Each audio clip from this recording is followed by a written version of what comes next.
Welcome to this deep dive.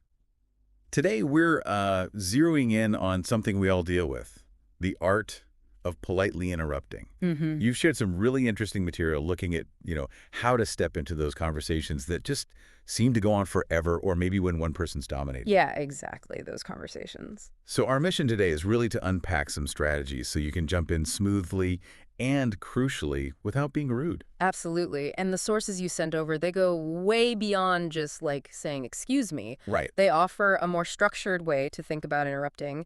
They break it down into different levels and specific techniques too. Okay. And we'll even touch on how different cultures handle this because, well, what works in one place might not fly somewhere else.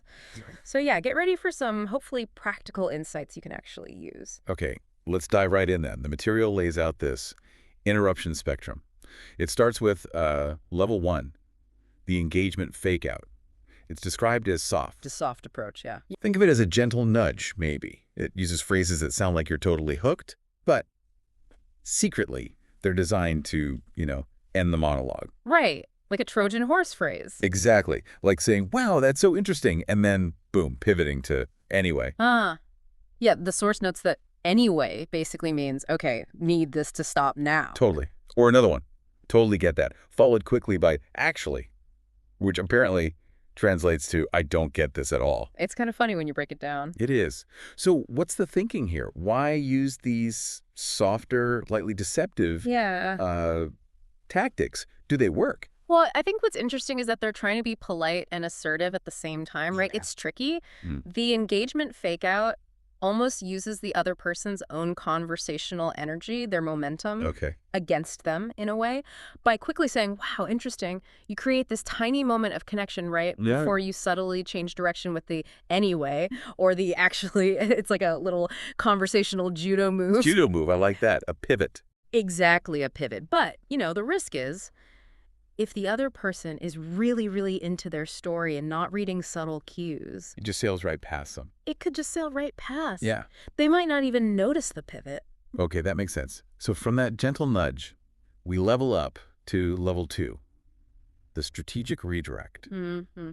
A bit more direct. Yeah, these seem a bit more purposeful about changing the subject, but still aiming for politeness.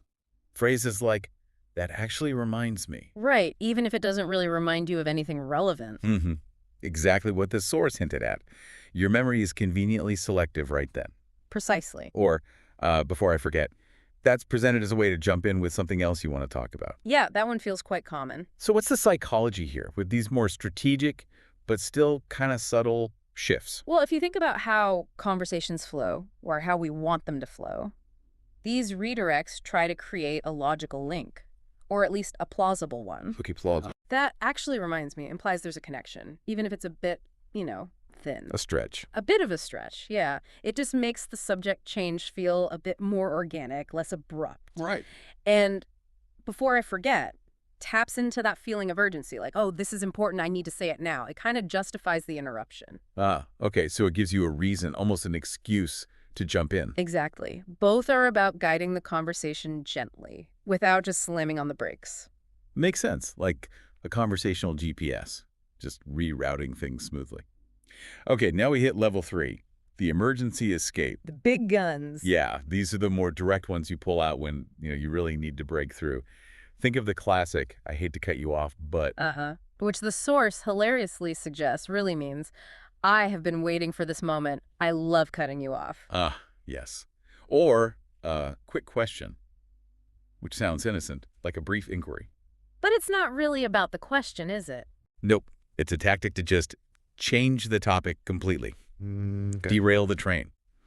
So when do we get to this point? When is the emergency escape actually necessary? That's a really good question. I think it touches on, like, conversational endurance, doesn't it? Yeah, how long can you listen? Right. These emergency escapes probably come out when you feel the conversation is just stuck, like repeating itself or going on way, way too long. Or you can't get a word in edgewise. Exactly. Or it's preventing you from contributing something you feel is actually important or timely. And that humor in the source about, I hate to cut you off, it really points to the level of maybe frustration. Yeah, you've reached your limit. That builds up, you've reached your limit, and you need to use these more direct tactics, even though you still try to preface them with politeness.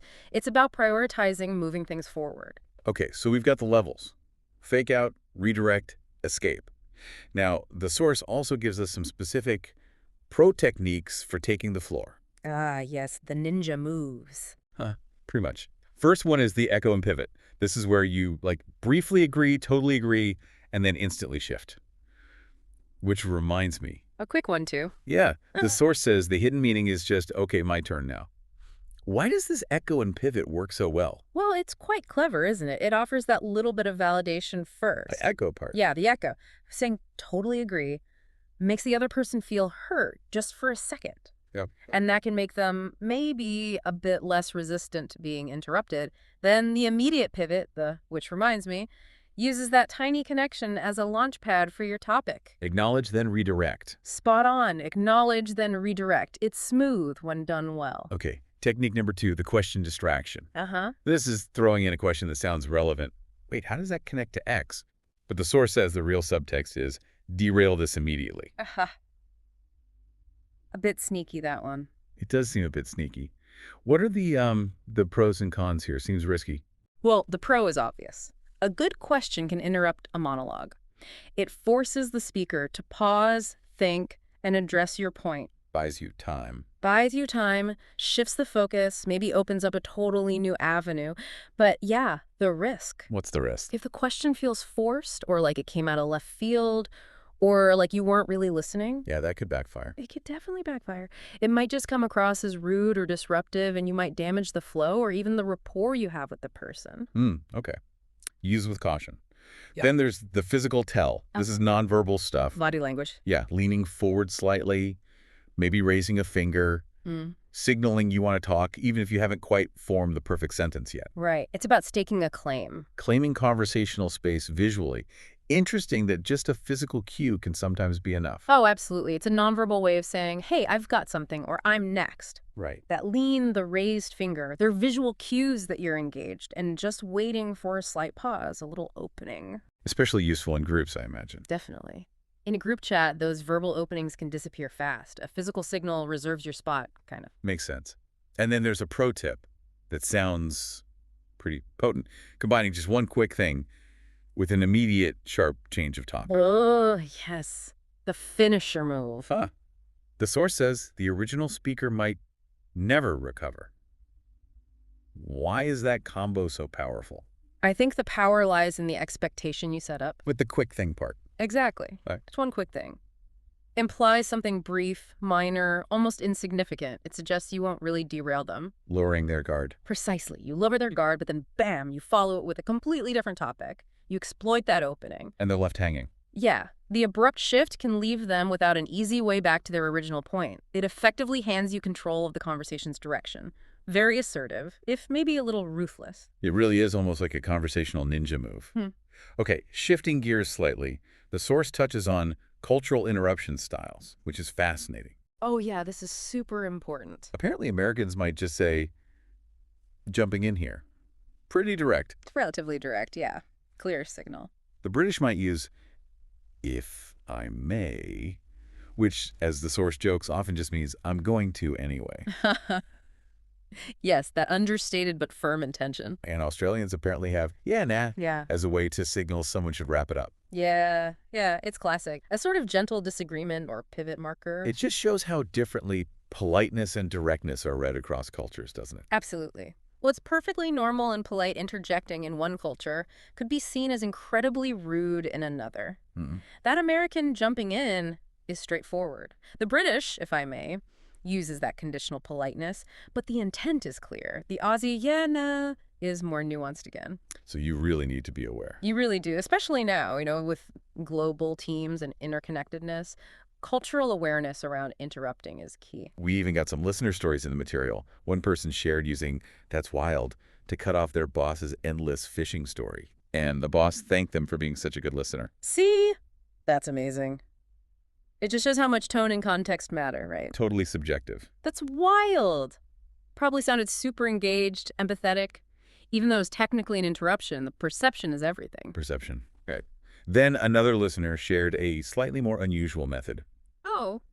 Pretending to cough just before jumping in. Oh, cough. Seriously. Yeah. Apparently, they claim it works about 80% of the time. Yeah. That's creative. I mean, I guess the cough acts as a sort of nonverbal flag, right? Yeah, like, excuse me, It makes the other person pause, maybe out of politeness or concern, and boom, there's your opening. a social hack. A slightly theatrical social hack, but hey, if it works 80% of the time for them. Can't argue with the results. Okay, finally, the source suggests a listener challenge, interruption boot camp. Some actual exercises. Practical stuff, good. Yeah, like spotting that fake engagement. Fascinating. Anyway, thing in the wild. Becoming aware of it. Exactly. Or trying out the echo pivot. So true. Speaking of which, and using the emergency exit with a fake excuse. Like the old, is that Dave over there? When Dave is definitely not there. Ah, precisely. Or interrupting a rant with, let me circle back to that, knowing full well you have zero intention of circling back. Okay, that one's a bit cheeky, but I see the point. They're really concrete things you can actually try out. And that's so valuable, I think. These exercises make you actively listen to conversations differently, pay attention to the flow. Yeah, you start noticing the patterns. You notice the patterns, you practice the techniques in maybe low-stakes situations first. Recognizing the fake engagement helps you know when an interruption might be needed. Sure. Practicing the echo pivot makes those smoother transitions feel more natural over time. And having those emergency strategies ready, well, it gives you confidence for tougher conversations. And the circle back thing, even if it's a bit funny, it shows how language itself is a tool you can use strategically. Definitely. It's all about strategic communication. So, as we wrap up this deep dive, wow, we've covered a lot. From those subtle fake-outs to the emergency levers. Right through to the pro moves and cultural bits. Yeah. The big takeaway for me seems to be awareness. Just being aware of these different strategies and knowing when to adapt, that feels key. I completely agree. It's about being mindful, isn't it? Mindful of the situation, who you're talking to, what the goal of the conversation is. Right. Having these different tools in your conversational toolkit means you can hopefully make sure your voice gets heard when it needs to, but without, trampling all over the conversation. Finding that balance. Okay, so now that you, listening, are armed with all these insights, here's something to mull over.